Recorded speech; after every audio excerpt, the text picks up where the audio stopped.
আজ বানাচ্ছি কর্তামশাইয়ের আবদারে homemade egg roll.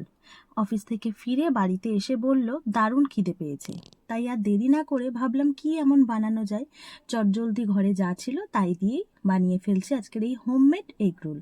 সাথে দেখো, সবার প্রথমে ময়দাটা লবণ, চিনি আর সাদা তেল যোগ করে একটা নরম ডো বানিয়ে নিয়েছি।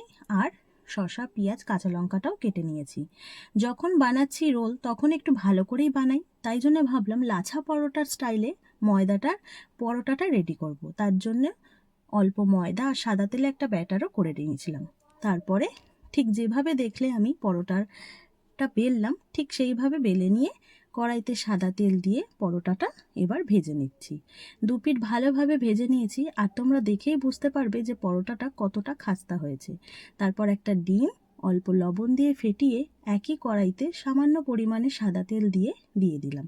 ডিমটা যেই একটু হয়ে এসছে, ওপর দিয়ে পরোটাটা দিয়ে এইভাবে সুন্দর করে দু পিঠ আরও ভালো করে তুলে নিলাম। এরপর রোলটা সাজানোর পালা। যেহেতু হোমমেড তাই ঘরে যা ছিল সেগুলো দিয়েই করেছি।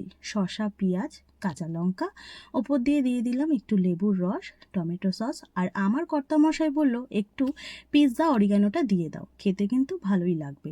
এর আগে কোনো দিন দিইনি, তবে আজকে প্রথমবার, দেখা যাক কি বলে। রোল একদম রেডি।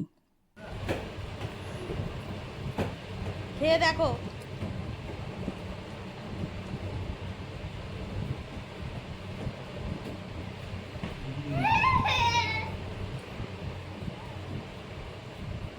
দারুণ দারুণ।